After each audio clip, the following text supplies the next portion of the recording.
Morning all, and welcome to another Sunday Q&A, recorded, it's not so early, about 20 past 7 in the morning, with all the lights on. Otherwise it's dark in here now, because I got a weekend off. I never have a weekend off. Me and my old school friend Nige are off to Birmingham, because they've got a place in Birmingham called Tilt. And Tilt apparently is like a bar on 3 different levels with wall-to-wall pinball machines. And that's what I used to do as a kid. I used to play pinball. It's like pinball. It was kind of big in like 1988.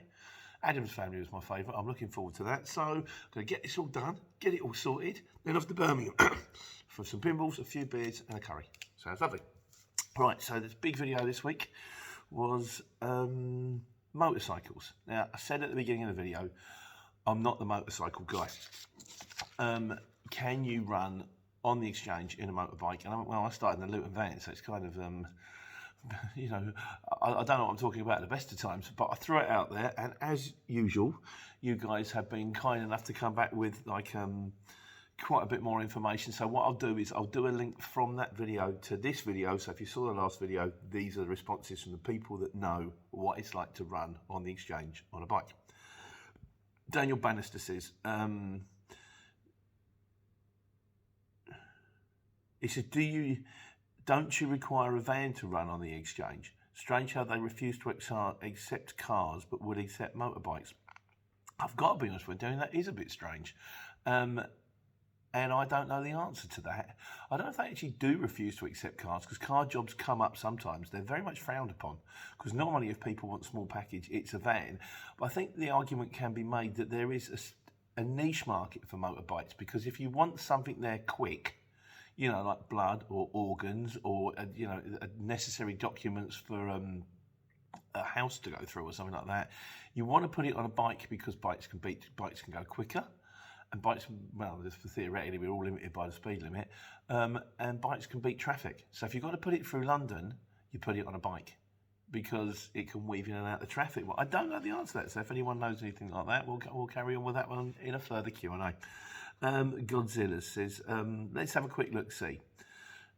Not posted for a while, so he says, I'm north of Birmingham, but not by much, and a 30-mile radius from Birmingham, Tamworth down to Stratford and Killington across Aldacove. It's a massive area, good area, sizing the search down to motorcycles and cars. Out of 192 listed jobs, there's 20 car and bike jobs. I can't do bike alone, so out of the 20 car jobs, there's, drum roll, including sold jobs, 1 bike job. Just one. Chances are it was sold by someone in a small van. So someone sold to someone in a small van. So bike couriers, simply put, don't waste your money. It's not worth it. So you're basically saying you've got a less than 1,000 to 1 chance of getting a job on a bike on the exchange.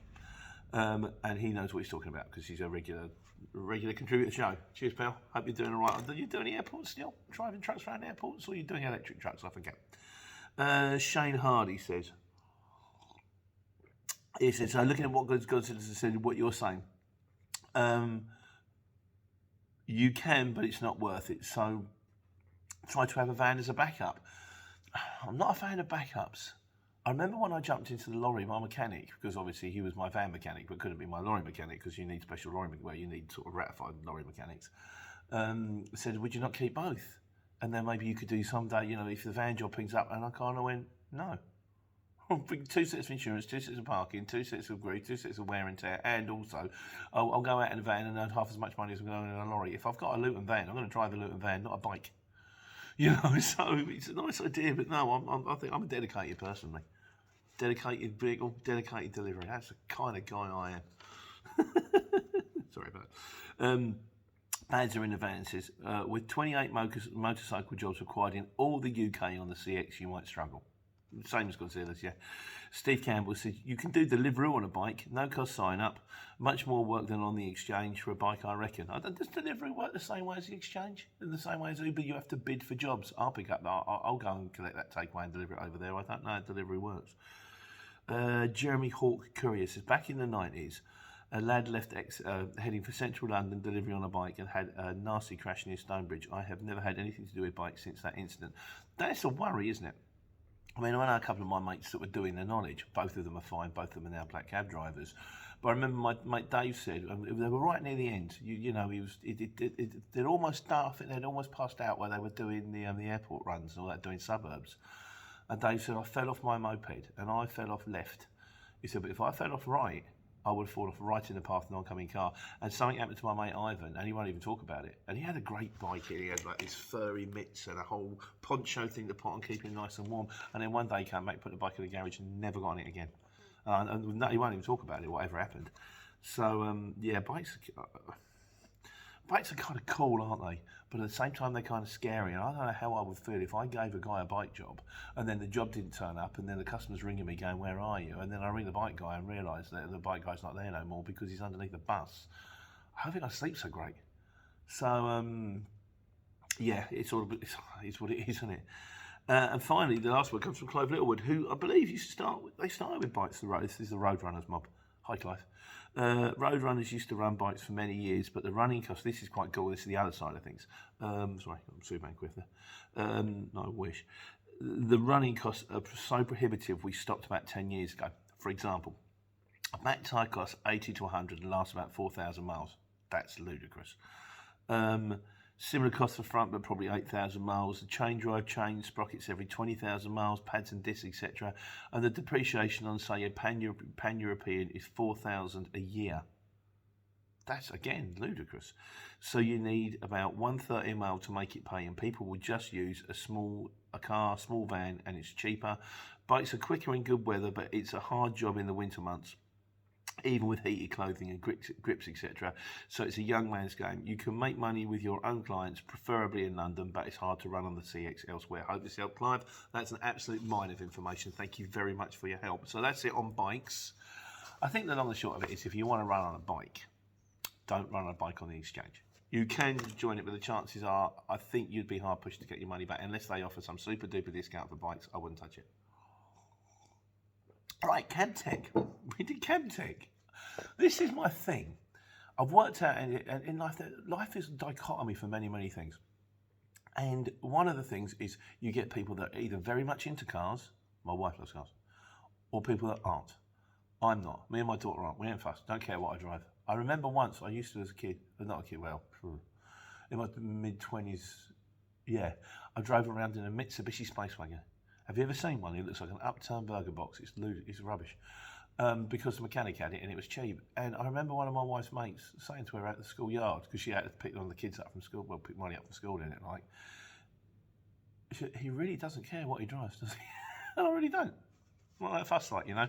But you kind of want the mod cons when you're there. And I worked out with the Bluetooth device and the fabulous foldy phone, you can have everything that you've got in a brand new modern car with just the stuff that's in your pocket, and and the little for 60 quid, I think it was, for the thing that folds onto the phone on the dashboard and the Bluetooth device. Between the two of them, I did spend much more than my Garrett, and I've got everything you've got in a brand new car. So why spend money on a brand new car when a brand new truck, £100,000, my truck, 8.4 including VAT. I'm going with the latter.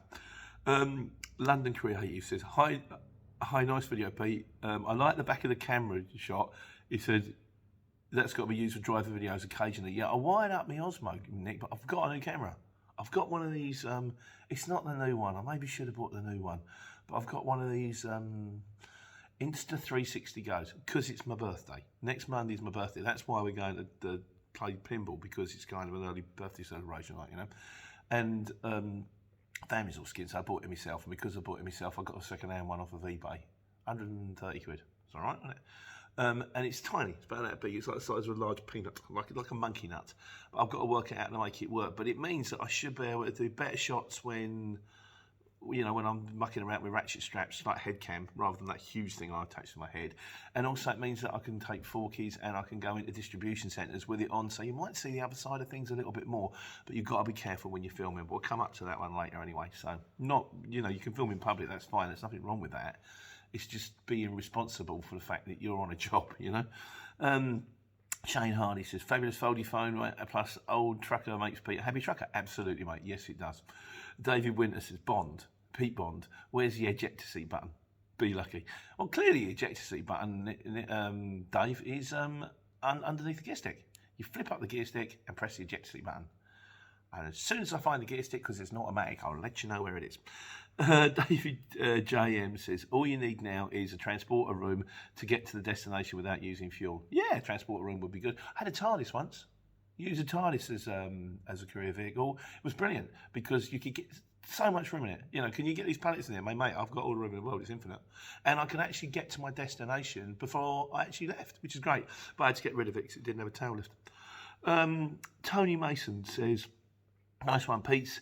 Any regrets on not getting a sleeper cab? Tony, I really wish I had a sleeper cab. For the main reason, I don't stay out that often, but when you're sitting on a bay or something like that, like Harry says, he's in the murk, you can click the thing and you put the seat back. In mine, you can't. So you sit on the bay, you're like that. Rigid wall behind you. Like, oh, this is really... And it's the day cabs are the most uncomfortable cabs. You think, oh, I'll put my feet up on the dashboard, and it's all lumpy and hard. It's almost like it's designed that there's no way you can actually relax. You are not to relax. You are here to work. Get your head down and drive this lorry. You must work. But it was cheap. And it's a good vehicle. It hasn't let me down since I had it. So it doesn't owe me any money. I think eventually we would like to get all, I would go for DAFs, LFs or CFs, sleeper cabs, all the way through. What you're going to do, if you're going to buy a truck and you look at what's out there, and there's two out there, and one's £1.5 cheaper than the other one, and it's done like 100,000 miles less, but it hasn't got a bed, well, take it, you know. Steve, SDC Services, said, online bids only, and he laughs. He says, you know what I'm going on about? Yeah, online bid. I'm quite bad at actually ringing people that say online bids only. There's a way of doing it. You've got to be ever so polite. But every time, I would say 90% of the time I ring someone that says online bids only, they just pick up the phone. Or sometimes they go, hello, yeah, it's fine, yeah. No, it says online bids only, I'm so sorry. Yeah, it's fine, don't worry. Okay, it was like the things I remember once with a factoring company. There was one that said, don't apply unless if you use a factoring company. So I rung them up and I'd bid on it, then read it, then rung them up. So I can't do it. We use a factoring company. He said, no, don't worry about it, mate. Okay, there you go. Jeremy Hawke says, I don't like me and my drivers being encouraged to use the phone.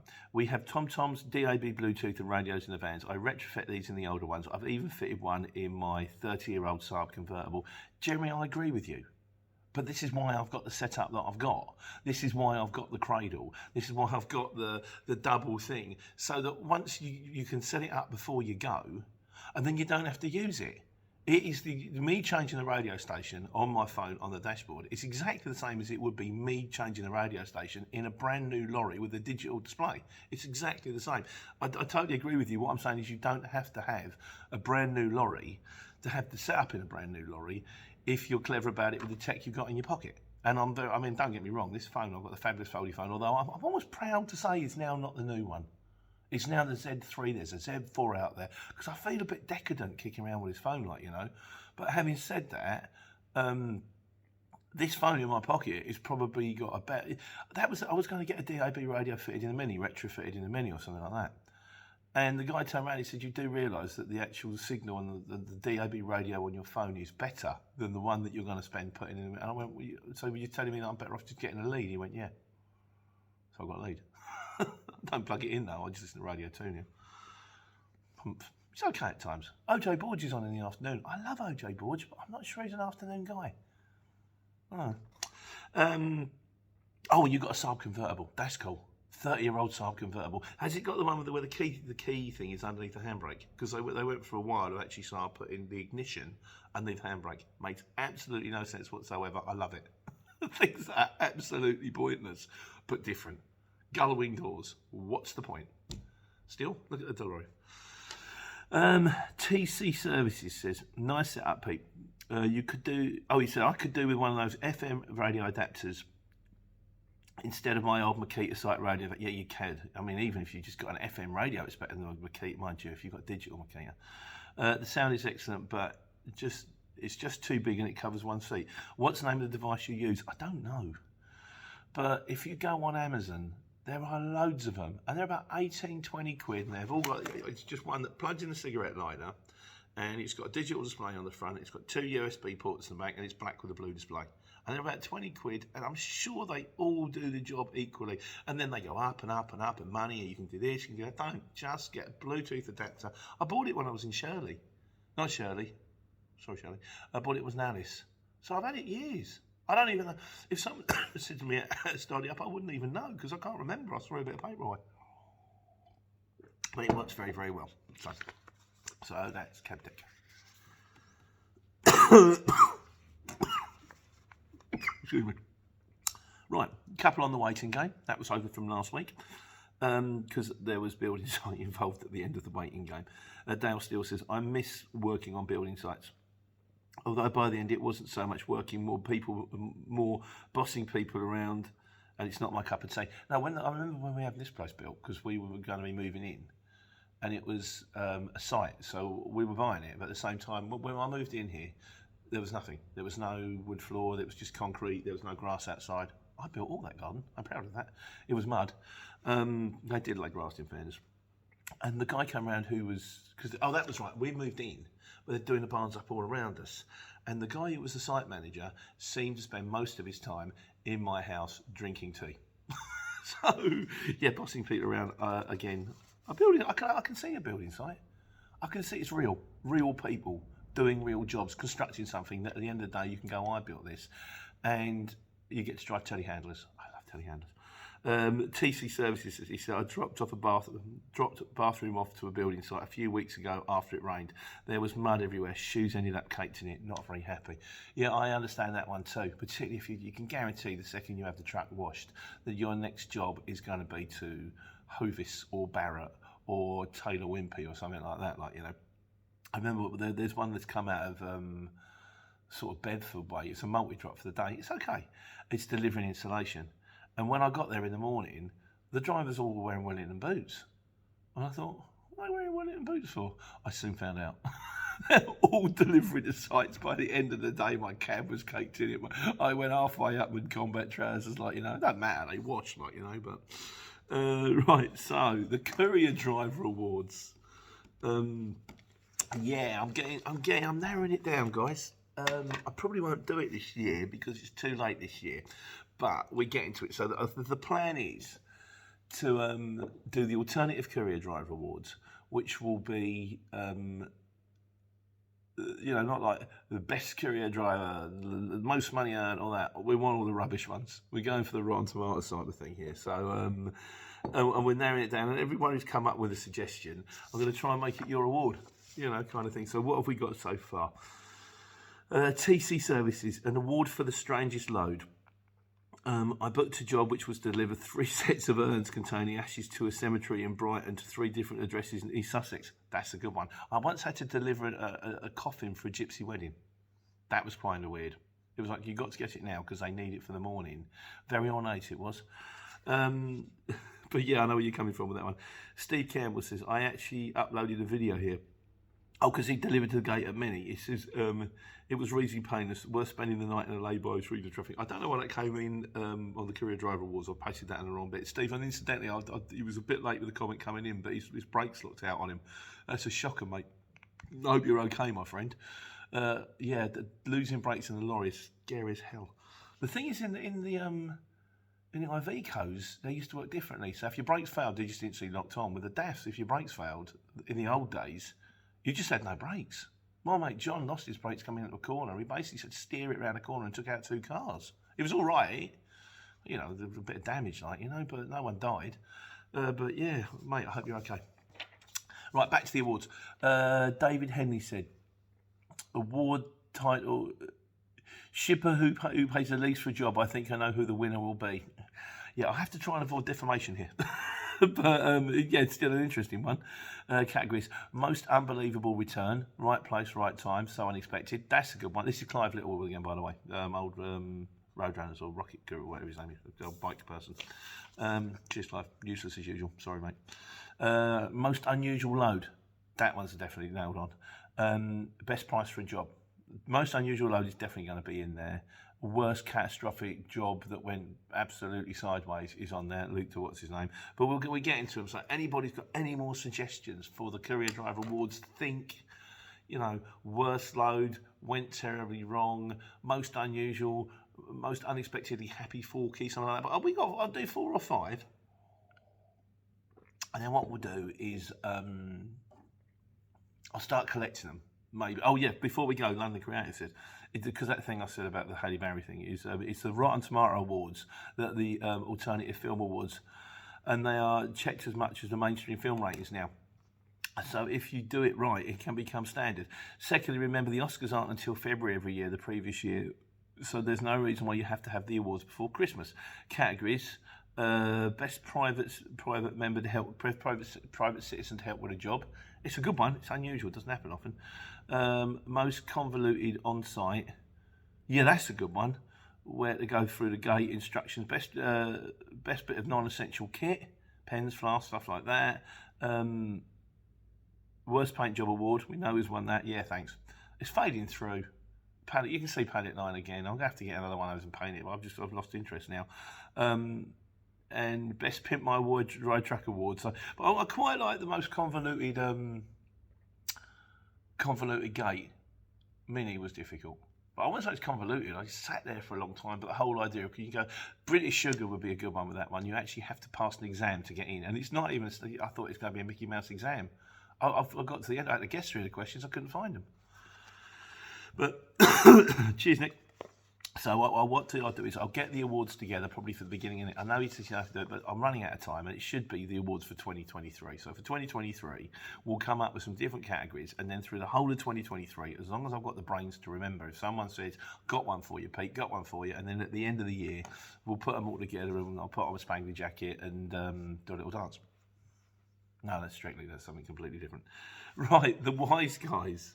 There's only one today.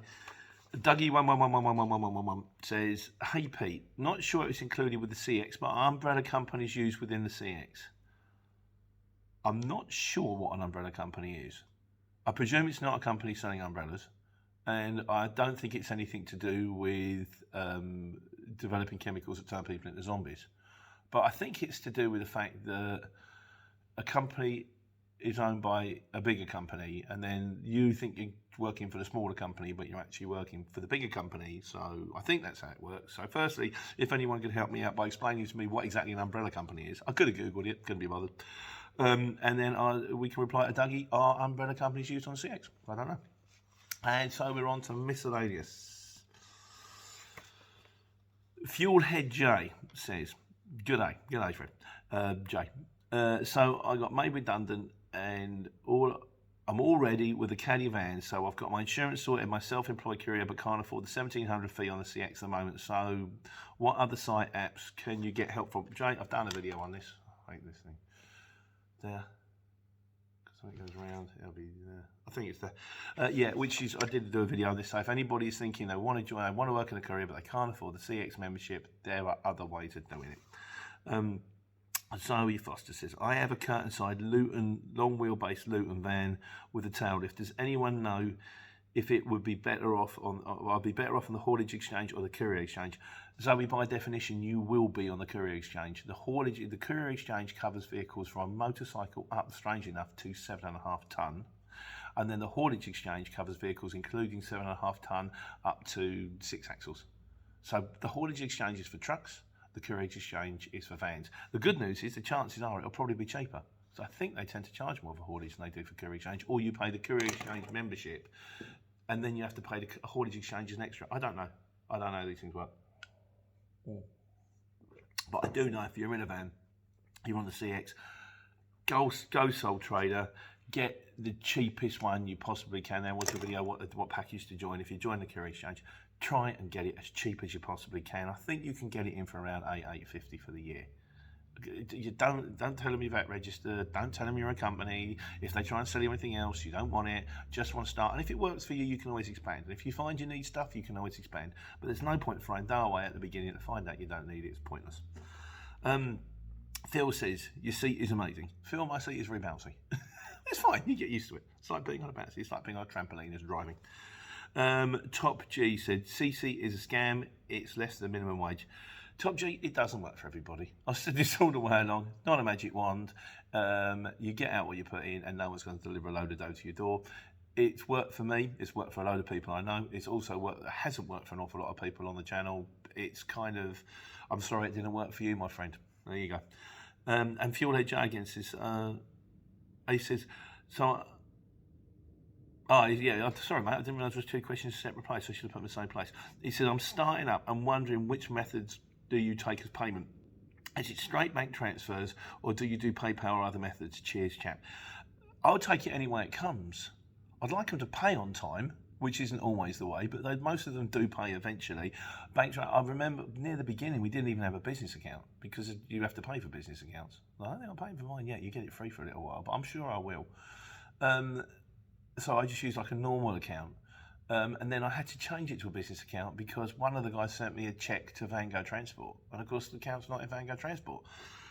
But I will take PayPal, I will take cheque, I will take bank transfers, I will take Hungarian luncheon vouchers.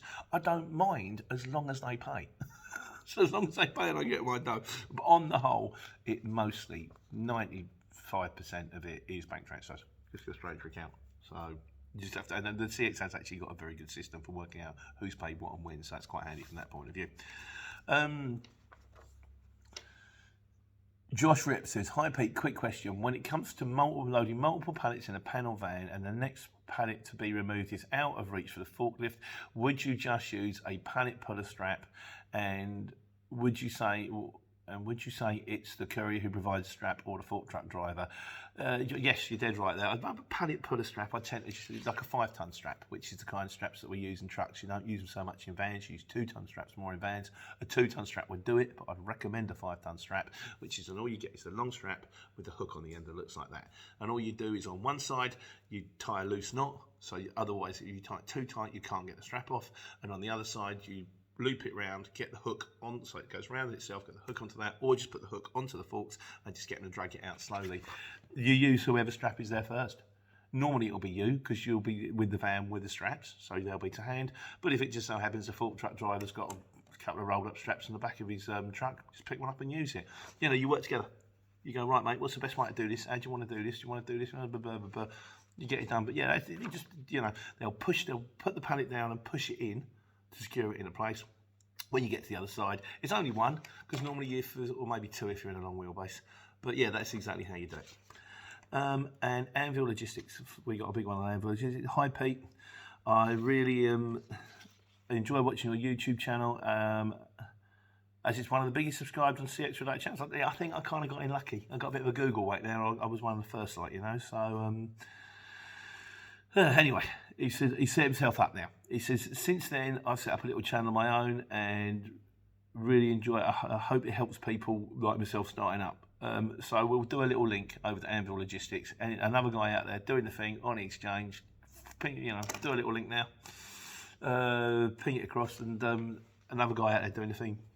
Good luck to him. I hope it works for you, mate. He says, however, I've recently had a problem where I lost work from a shipper who had me on their books as a name company. So I delivered on my channel, and they obviously didn't like it because they told me I couldn't work for them anymore. I wasn't criticising the company anyway, simply saying where I collected from was part of the general chat I was having. Has this ever happened to you at all? I'll be careful from now on, as I don't want to jeopardise any future work, and I feel like a bit censored now. Keep the videos coming. Dave from Anvil Logistics. It's never happened to me, Dave, that I know of, but I've always tried to be careful. I've mentioned this recently, which is the fact that, people don't mind you making the videos, that's fine, but they don't want poaching. So if you turn up a small unit and it's got the sign plastered behind it, Brian's Metalwork, Dunstable, then anyone in the Dunstable area can think, oh, look, Brian's Metalwork in these vans. I'll just drive my little van around. Go to Brian. Oh, Brian, I can do this for you on the cheap, So what I've tended to do, unless it's big places, like your Eusons or Superdrug, because you're not going to turn up in a small van or something like that and walk into Superdrug and go, I've got a little van. They go, have you, mate? Well, we need 40 lorries. That's not a lot of help to us, But if it's little units or things like that, I've always tried to avoid A, putting the sign in or anything that would give away the location I am there and back.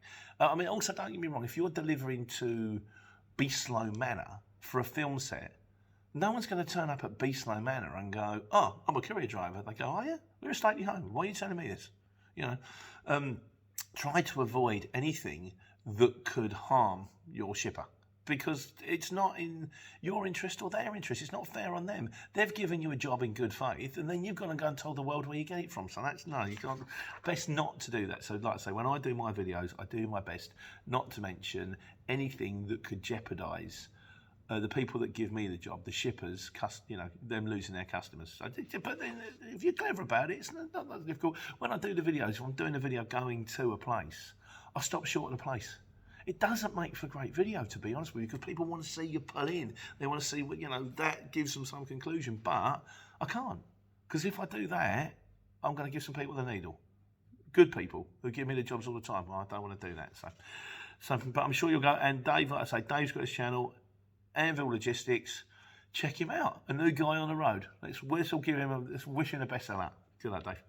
And Badger in the van says, hello, Pete. He says, can I ask how much goods in transit level value goods? He said, I said at 10,000, but now I've been asked for 100,000. What is the norm? Badger, to be honest with you, the norm is between 5 and 10,000. It normally comes relatively cheaply. To get more than that is an utter waste of time, because if anything that falls over with a greater value than £10,000, they'll find a reason not to pay it. The only thing that can come into it is if your guys require. We've got a lot more in the lorries. I think we had 50,000. Now it's up to 100,000. It's different in a truck, but yeah, on the norm for running it, all they really require is 5 to 10,000. If you make sure that load is secured properly and strapped properly, you shouldn't come unstuck anyway. I think in all the time I've been doing this, all I've ever done is actually I've broken one stall, which fell off the back of the tail lift in a hurricane, because it was on a wonky donkey pallet. But if you're clever about it, you shouldn't use it. It's more something that you've got to have rather than something that hopefully you'll ever need. But yeah, that's that. And finally, in conclusion, Josh Rip says, I love the pen. Josh, that doesn't count. I said anybody says they love the pen, they get to keep the pen. Yeah, but that's it. Not if I've told you first. You've got to say I love the pen before, because you used it, you like the pen. But I'll tell you what, it does count, Josh. Here's your pen. I'll leave it there for you. Come and collect it when you're ready. Right, that's it. I'm off to play pinball. Showtime! That's Adam's family. Shoot the bad guy. That's Lethal Weapon 3. Extra ball you have. Star Wars. Very looking forward to it. Guys, enjoy your weekend. Take care. Take money.